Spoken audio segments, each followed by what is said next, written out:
Jam. Toon Jam. Hello and welcome to Toon Jam. I am Matt.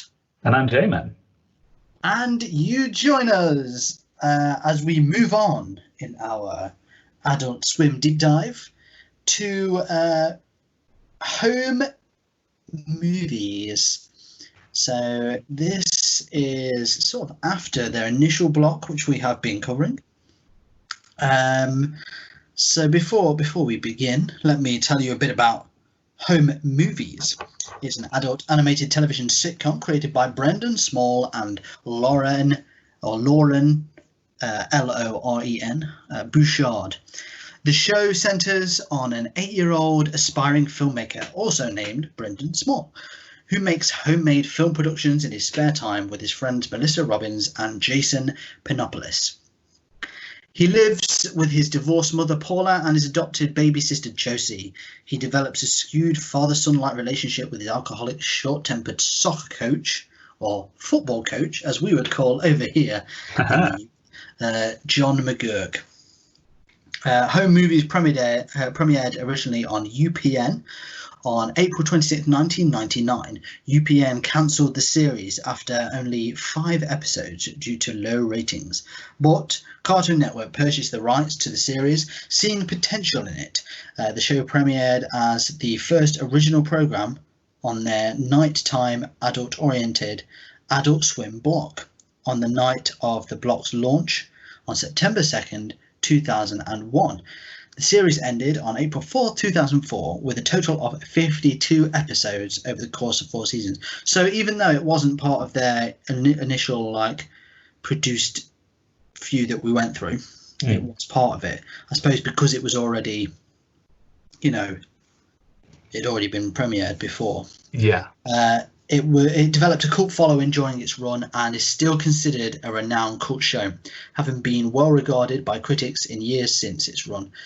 Co-creator Small would later go on to help create the Adult Swim animated series Metalocalypse, and Bouchard would go on to create the animated series Bob's Burgers for the Fox Network, which I'm sure you have all heard of, or at least most of you. Casting H. John Benjamin, the voice of Coach McGurk, Jason and Perry, as the voice of Bob. He's also well known as the voice of Archer. So a couple of fun facts about Home Movies. In its first series, utilised soup to nuts squiggle vision animation, but later abandoned that for the cheaper, more malleable Macromedia Flash animation. So this is actually a Flash show, which is pretty crazy. The switch was initiated for several reasons, including scattered negative response to squiggle vision from both critics and viewers, limitations in regard to movement. Fluid motion is rare in squiggle vision, and the producers' view that squiggle vision was inherent to Dr. Kat's professional therapist. Home Movies should develop its own unique style, which, ironically, was Flash. Yeah. It may not be the case now, but hey-ho. The dialogue of Home Movies initially relied upon spontaneous or ad-lib creations by the actors. The scripts were purposely left vague, with the plot of particular scenes merely outlined, and the dialogue improvised by the actors, with the animation then created and matched to the edited soundtrack. Bouchard referred to this process as retro-scripting, a technique he had developed on Dr. Katz. The first episode was entirely improvised. The retroscripting was used officially in only the first season. The dialogue in the following 3 seasons remained heavily improvised, with the written script serving mainly as a guide to fall back on for jokes if needed. Final fun fact, all the music of the series was written and performed by Brendan Small. So he basically semi-wrote, directed, created, and also did the music for this show. Pretty crazy stuff. Yeah, quite involved indeed. As far as reception goes, it has been highly regarded by critics and since its release in 2009. IGN included it on their top 100 animated series of all time list, which let's be honest, at this point, how many have we covered that have been on this list? Yeah, that's true. Uh, To be it, fair, it, 100 seems like a lot. it does seem a lot. Like when you're number 100, Mm. I don't know. It seems everything's been on there. Yeah. So hey ho. Yeah. But yeah, That's just in 100 shows. So almost pretty much everything we've done could potentially be on that list. Potentially, yeah. So there you go. But there you go. Home movies, bit of a background, cult following. And seemingly it was praised for its ad lib as well. So one of the first sort of animated shows to rely on ad libbing. Mm. Outside of, Aladdin. Yeah. Because obviously Robin Williams did a lot of that. The master. Yeah. So, with that, did you ever watch it? I think I've seen very minor bits and pieces of it before, but I don't think I ever sat down and watched an episode start to finish. Yeah. I used to watch it quite a lot. I've talked to you before about when I used to sneakily stick the TV on. Yeah. Wasn't allowed late at night and watch things on like 2 volume. This was one of those shows, home movies. Used to enjoy watching this. Oh, yeah. So you've probably never seen it with sound. No, yeah, it was interesting. Their voices were new to me. No, yeah, so I do. It was a bit like nostalgic, sort of looking back. It's hilarious, really, that it's a flash animation. Yeah, I know. Yeah. Like at the time, I don't remember thinking much of it, just that it looked weird. Mm. But now, It all makes sense. Yeah, it's just a flash animation. Yeah. But it must have been pretty low budget. Oh, yeah. Gotta be. Which is cool. It definitely has a look about it, doesn't it? Yeah. Well, it's just so basic as well. Like people, like the characters, their clothes are all the same color. Yeah. And it covers their entire, like basically their head is the only thing that is like actually colored. So they'll have their skin on their face, then their hair is just like the top of their head, like just can block top of head, and then their entire, so hands, arms, torso, legs, feet, all the same color. So it is like a kid drew it. Yeah. And I don't know whether this was like the first one or not, but there seemed to be, I mean, Adult Swim's kind of famous for it, but I think other places as well kind of started doing it, where it was like the lower quality, the actual look of the show. Yeah. Like the more like it was going to get picked up. Well, there seemed to be like a slew of them. Yeah. When was South Park made? That was like 97, I think. So I imagine that was the first one. Yeah. And then with South Park came the rest, and people realized that you can just do cheap animation. Yeah. And it's got its own style. People like that. You don't have to worry about good drawings because it's comedy. Yeah.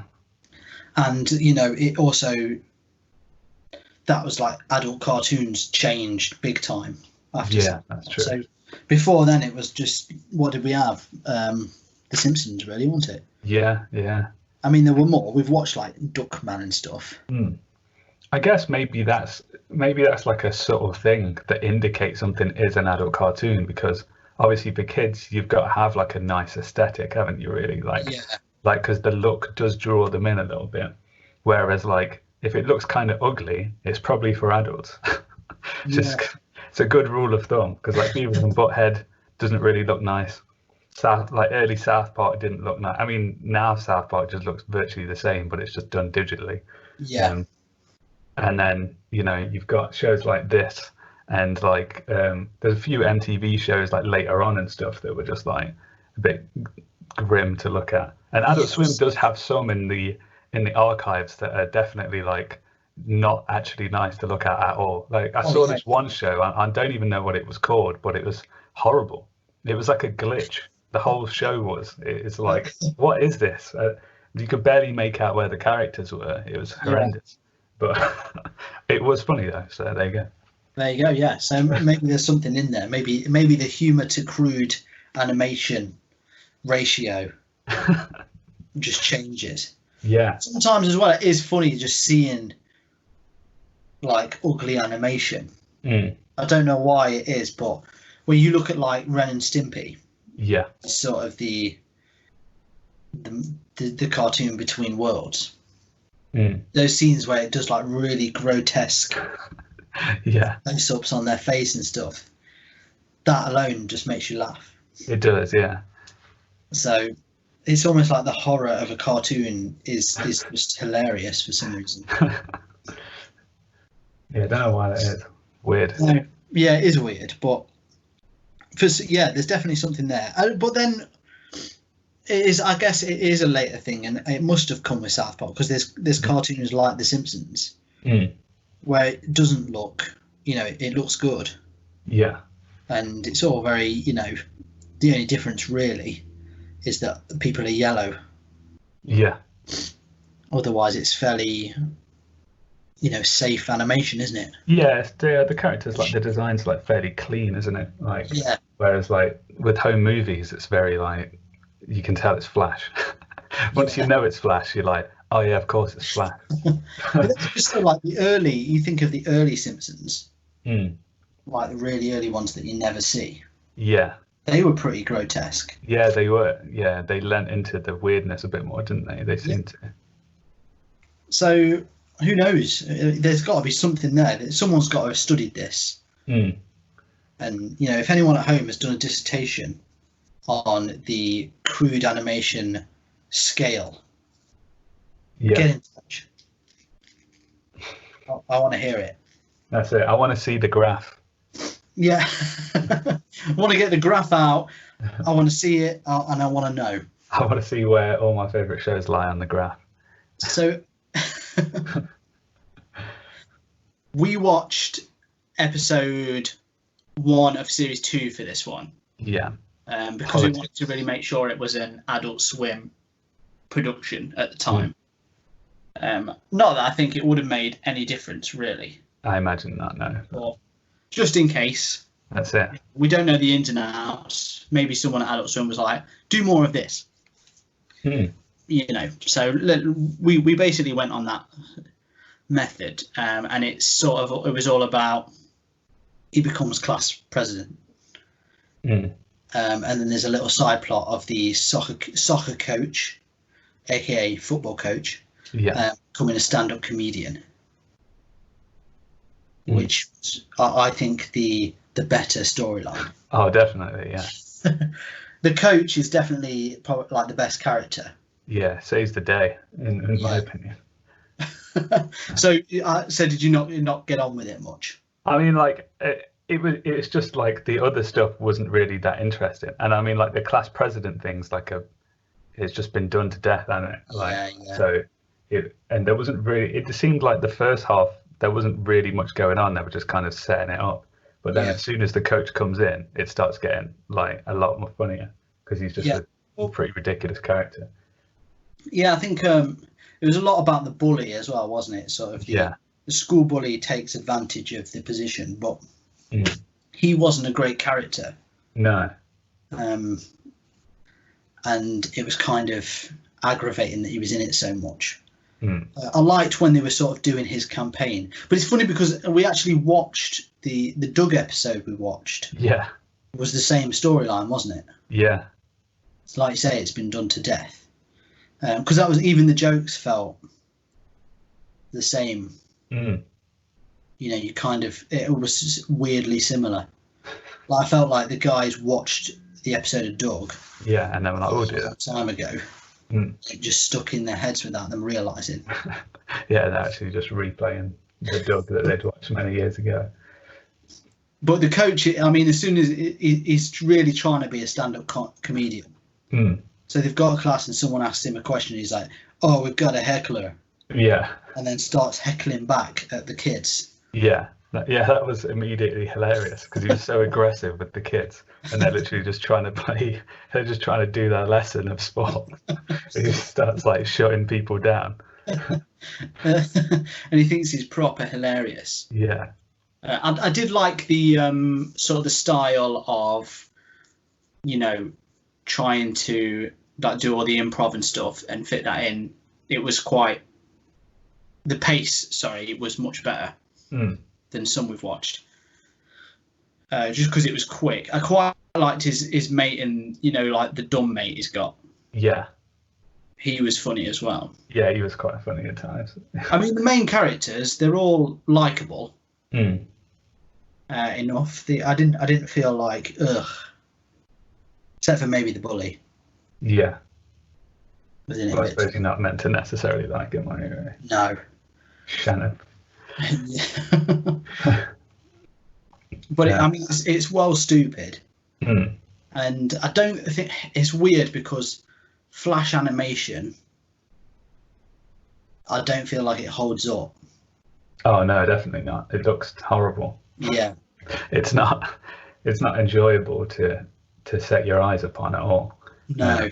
I mean, like the actual character design is clearly meant for something that's basic, because they are just very simple line drawings. It reminds me of, like, I don't know if you ever, like, it's probably just a British thing maybe, I don't know, but like when we were at like infant school, there was like a day where everyone drew a picture of themselves, and the teachers gathered it all together and made like a tablecloth. You get a tea towel. Yeah, you get a tea towel of like everyone's drawing, and they're all like really terrible proportions and just like really basic drawings, and of just they just, you can tell they're done by kids, and that's kind of what home movies looks like. Like they're tea towel characters. It's like a kid that liked The Simpsons and tried to draw like The Simpsons, but was really bad. Yeah. That's what it kind of feels like. Yeah, and then they haven't done anything to correct that at all. They were just like, "Yep, that's the final drawing. Yeah, this is going in the show." Like, I've seen. Like, have you watched The Life and Times of Tim before? Yeah. So that's a good example of horrible art style that is actually pretty funny, and for some reason it works. Yeah. But this doesn't go that way. I don't know why. It's not like they're not enjoyable to look at. No, there's not really any shading or anything either, is there? Like, there's no light work in there. The backgrounds are very basic as well, so it does look like someone just made it in like 10 minutes on their computer somewhere. Like, it's not fun. It's not fun visually. You could listen to it maybe as a podcast, it'd be fine, but yeah, you wouldn't want to. It's not going up in a. Well, and that's it's not like that, isn't it? It is like a visual podcast, almost like a radio series that's been animated. Yeah. Because they're constantly trying to do things in the background, which is pretty funny. But at the same time, you can tell it's because there's not much going on in the foreground. Yeah. Because you notice it all. Anything going on in the background, you notice. Which means you don't have to watch what's going on in the foreground, because they're just talking. Yeah. And there is some good moments, like with just them chatting away, like the whole scene with this, like the constant scenes at the dinner table with his mum, where she's been brought flowers and refuses to move them out of the way. So he's constantly just talking to flowers on the getting angry with them. Yeah, at the dinner table. Yeah, I mean, it did make me chuckle as well. Yeah, that was quite. I was laughing at it. Yeah, but perhaps not as much as some of the other stuff we've watched so far. Yeah. You compare this to like Harvey Birdman or Teen, and it doesn't quite sit up there. No, the jokes aren't quite as hefty, I wouldn't say, or as don't know, like some of them are like, the jokes are clearly like scripted beyond belief to the point that they just become like, exceptional, whereas this is like, they're clearly ad-libbing a lot of stuff. But I mean, some of that stuff is the better material in the show. Well, I think there's something about ad-libbing, especially ad-libbing's better when you know it's been ad-libbed. So, this has got a cult following. So everyone that becomes sort of part of that cult following is going to read up on it and know that it's ad-libbed. Yeah, probably, yeah. Which makes it funnier. But if you don't know it's been ad-libbed, it sometimes feels a bit like, oh yeah, it's kind of funny. Yeah. but it can come off a bit flat, can't it? Yeah. Because it's like they're just having a conversation almost, because the ad-libbing's that smooth. Because I mean, you think of all the shows that you've watched with ad-libbing in, Mm. you always know. Yeah, It makes such a difference when you know. that's it. I think we like it. I think we can kind of get behind it and be like, oh, that's so that you just thought of that. Mm. Like, how do you just think of that? That's so hilarious. Whereas if you taken it as being scripted, you're like, well, it could have been better.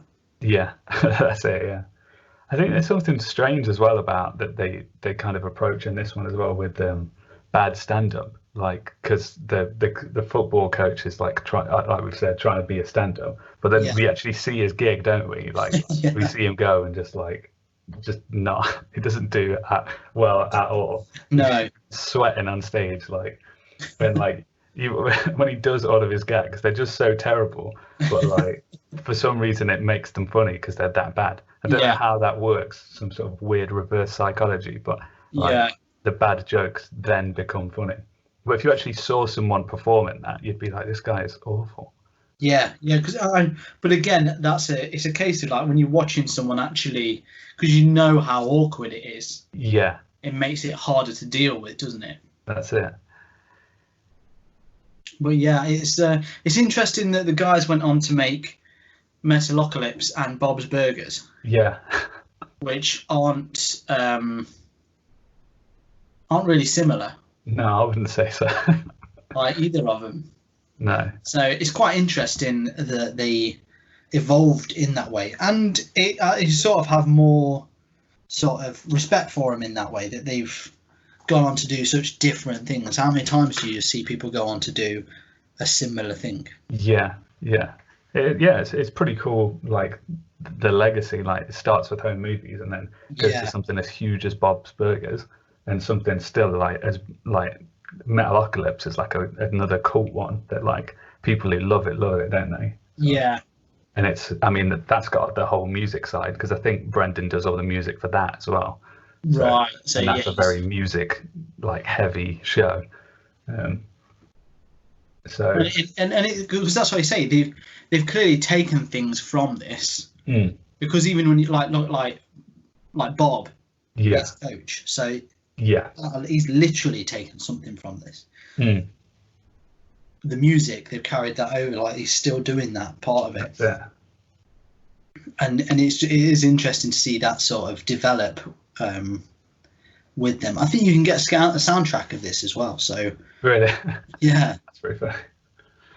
But I mean, that just goes to show that that's proof that your stuff doesn't have to look super fancy for it to be A, successful, or B, like you don't have to start your career at something that looks mad glossy, because home movies looks horrific.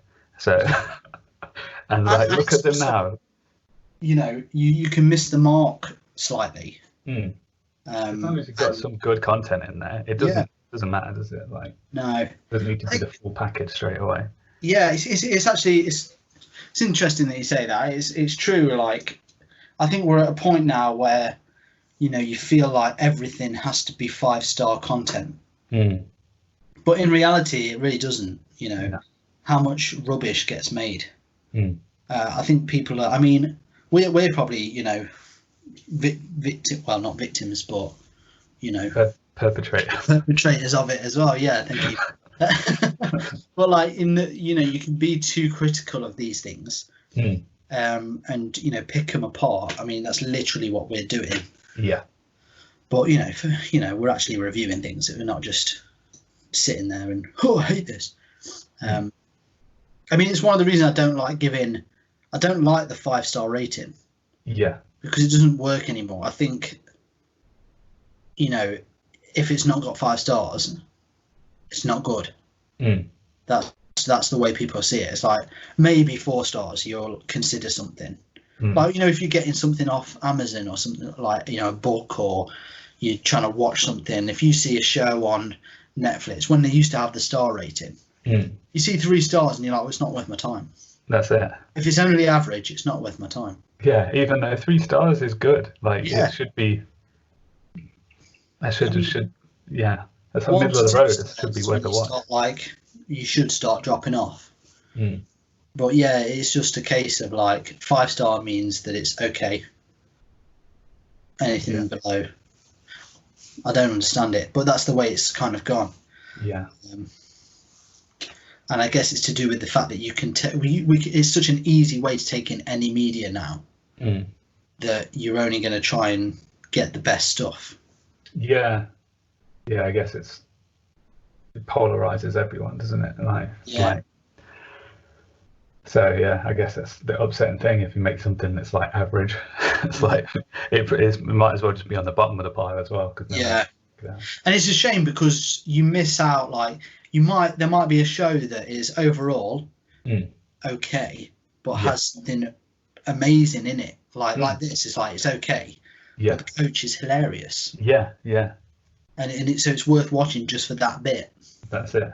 But now I've said that, there might be people that are like, well, I'm never going to watch it because the rest of it is average. But average is okay. Yeah. I mean, that's all. I mean, the only like if it's got like I think this is why I like our rating system because basically if it's a thumbs down and a shaky middle, that's when I'd start being like, well, I'm not so sure. Yeah. It's worth the time.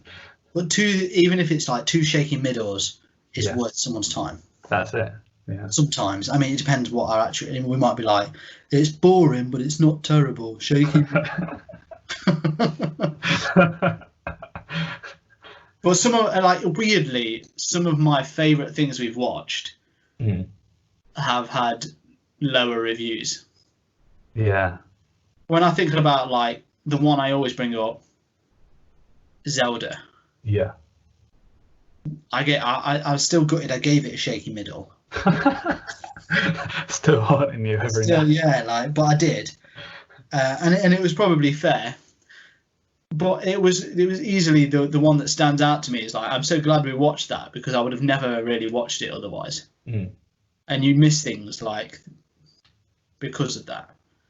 Yeah, it is hard to rate to give something a real thorough rating. You know, we'd have to do like a 3-hour long podcast and like bring all the elements together and like have a rating system that equally depends on all of the. It's mental really to think that people whittle everything down to a rating like we do. Someone else's opinion. Yeah, but you know. I mean, that's what it's so important, and we always say it, but it is true. Like we're not always right, and we're only right for ourselves. So no matter what we give them, you might have the exact opposite opinion. That's it. You should always bear that in mind. And maybe you agree with us on most stuff and you think, yeah, we're a good guide. But if you're even thinking about checking something out, you should probably check it out anyway. Why not? Why not?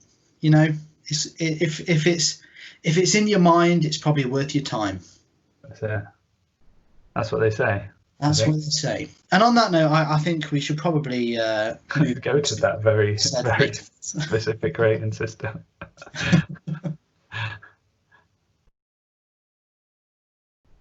Coming soon to Toon Jam Podcast, a new rating system that provides more detail than ever before. That's the 100-star rating system. That's right, 100 stars. That's stars such as, does the main character have a recognizable uniform? 1 star. Does the plot evoke great emotions within yourself? 1 star. Do they have a companion, possibly a canine? 1 star. Is there a villain in the film or show? 1 star. Does the main character get stuck in a swamp at any point? 1 star. Does the character get freed from the swamp at any point? 1 star. Is there a swamp in the show? 1 star. Are there no swamps in the show? 1 star. Has a dinosaur or dragon been featured in the film? 1 star. Has a cat been featured in the film? 1 star. Does a cat riding a dragon feature in the film at any point? 1 star. Is there sky in the film? 1 star. Is there ground in the film? 1 star. Is the show animated? 1 star. Is the show a documentary feature? 1 star. How many beards are in the show? The more beards, 1 star.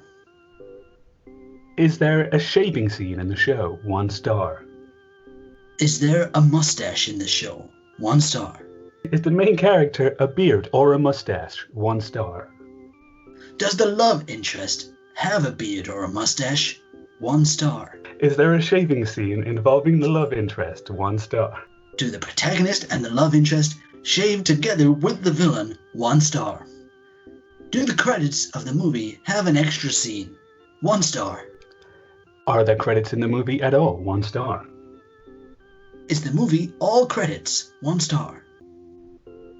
Do you have to sit through all of the credits in order to understand the movie? 1 star. Are there too many scenes at the end of the movie? 1 star. Do the credits start at the beginning of the movie and end with the movie? 1 star. Is the movie called Credits the Movie? 1 star. Is Credits the movie actually credits or a movie? 1 star. Is there a series of Credits the Movie? 1 star.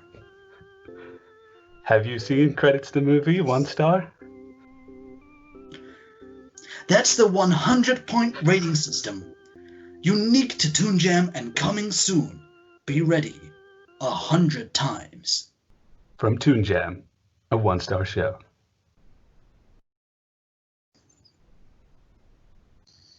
Okay, so here at Toon Jam we have a 3-point rating system, and it goes as follows. If you haven't already picked up, thumbs up, ad-libbing when you know about it.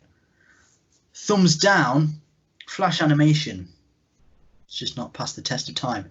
And shaky middle, stand-up comedy sometimes.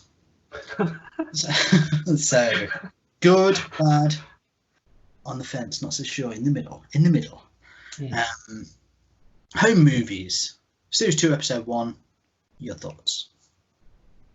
Yeah, as I touched on before, I think like the actual main story of Brandon doing the political thing, trying to be class president and stuff, wasn't really that interesting. But it did have moments, and like some of the characters are like fun in their format. And then, you know, like I said, as soon as the coach comes in, seems to kind of derail the show in a very good way. Like his whole story was really funny. Like from him abusing kids, trying to do their stuff, to him failing massively at stand-up, and then winding up on a beach somewhere, like completely like out of his face. So he was pretty funny. And there were little bits along the way that made me laugh as well. But I think there's a lot of downtime as well. I feel like it did feel a bit longer than I would have liked, and they obviously it's far from a treat to look at. So in those extra minutes that you're given, it's like, I could do without this really.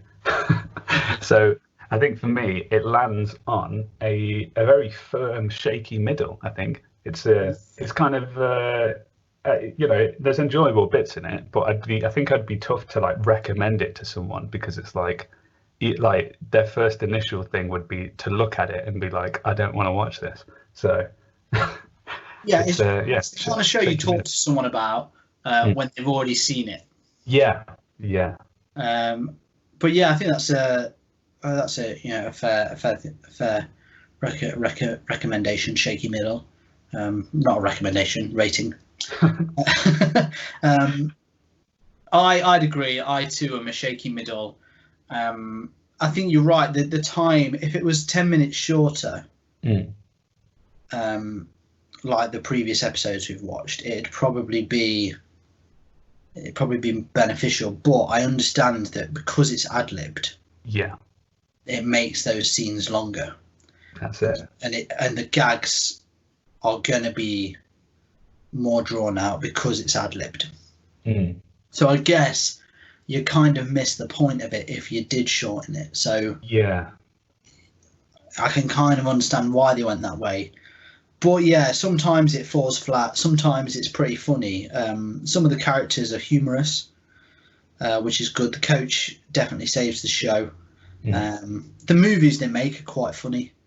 It's quite funny how they do stuff, just seeing the little effects that they do. But yeah, Shaky Middle, it is really in the middle. And it's what you'd expect, I think, of when, too much ad-libbing is given. You've got to have, a good plot there. You can't just go ad-lib. That's it.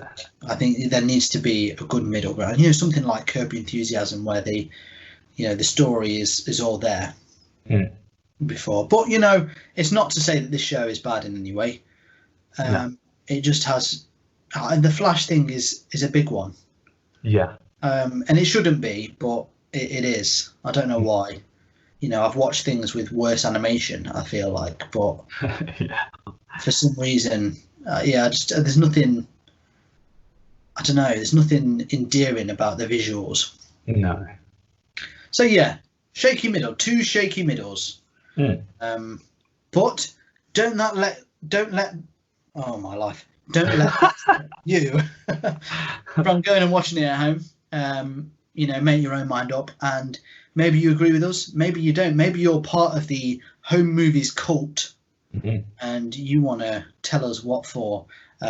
Well, if so, feel free to get in touch with us at Toon Jam Pod on the 3 shaky middles of the internet: Twitter, Facebook, Instagram, at Toon Jam Pod. You can find us there. If you enjoyed today's episode, then please feel free to rate and review us. It really helps us out. You can also get bonus episodes on our Patreon, which you'll find on our social medias. Facebook, I think, is the best place to find that. But is it just patreon.com/ToonJamPod, I believe. /ToonJamPod, there you go. And that really helps us out, obviously. Thank you to everyone that's already on board with that. But yeah, you get some bonus episodes, so check it out.